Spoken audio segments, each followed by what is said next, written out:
Over the years, there have been several different models that have attempted to describe what is happening in instances of communication. The best model that we have so far is called the transaction model of communication.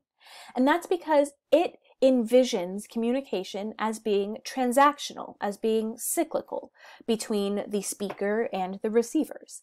It doesn't just see the sender as sending a message to the receivers who then interpret the message. Instead, it sees the sender sending a message to the receivers who receive the information and send information back to the source of the information, who then receives that information and sends more information, and so on and so forth, right? It's very cyclical in nature. And so we're going to break down this transaction model of communication because there's a lot of different elements, as you can see here.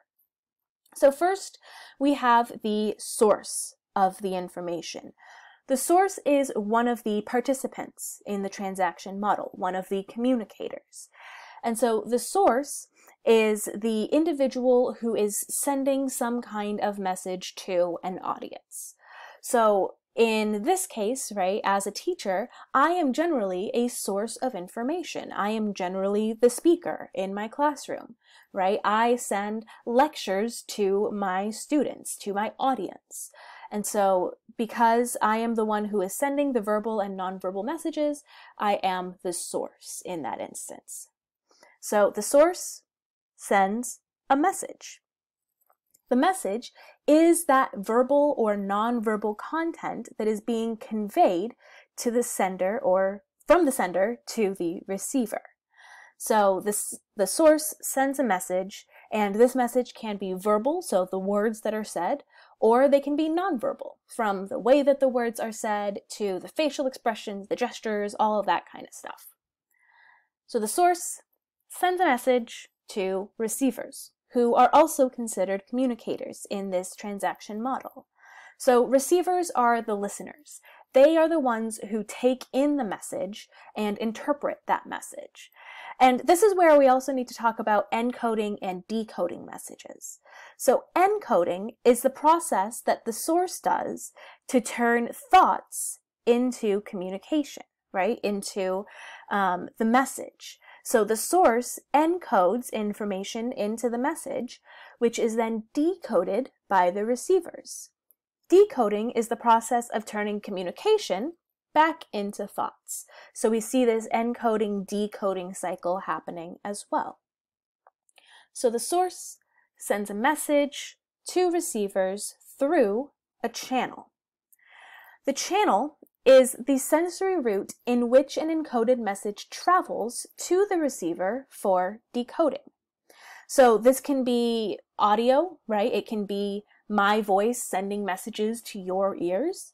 It can be visual if you are looking at me while I'm sending this message, or if I'm using a PowerPoint, for example, to send the message. There are several different channels that we can use in order to send a message.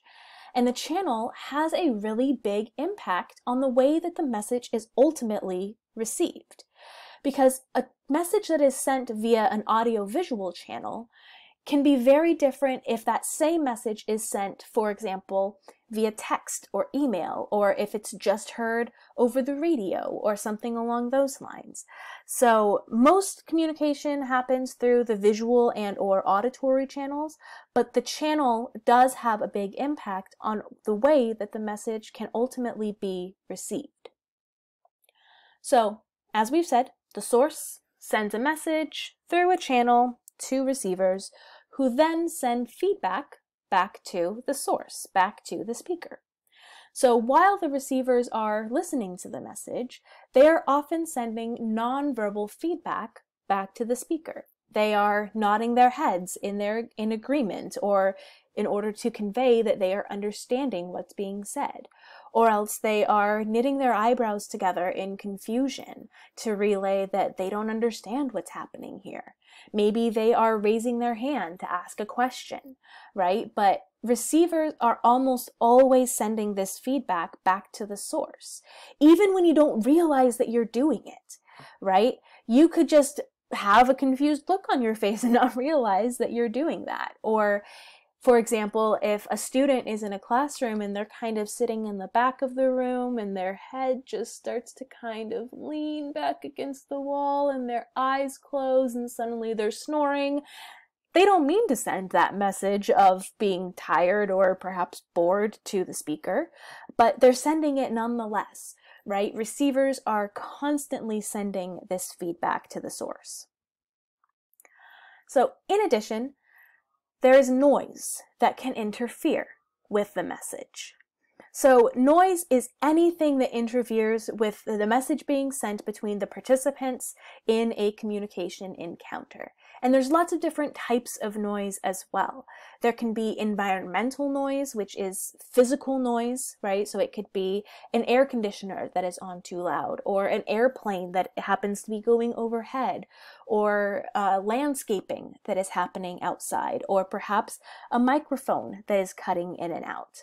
All of these are instances of noise that can cause the receivers to not be able to receive the message. There can also be internal noise within the receivers, right? So they could potentially be daydreaming while the speaker is saying something, right? They could be thinking about what they're going to have for lunch. They could be worrying about their child who is sick at home, right? There's lots of different things that could potentially interfere with our ability to receive a message, and we call that interference noise. So the final piece of this puzzle is the context. And so the context has a really big impact on the way that a message is potentially received. And the context can be physical as well as psychological. So physical context are the environmental factors within a communication encounter. So this can be the size of the room, it could be the layout of the room, the temperature, the lighting.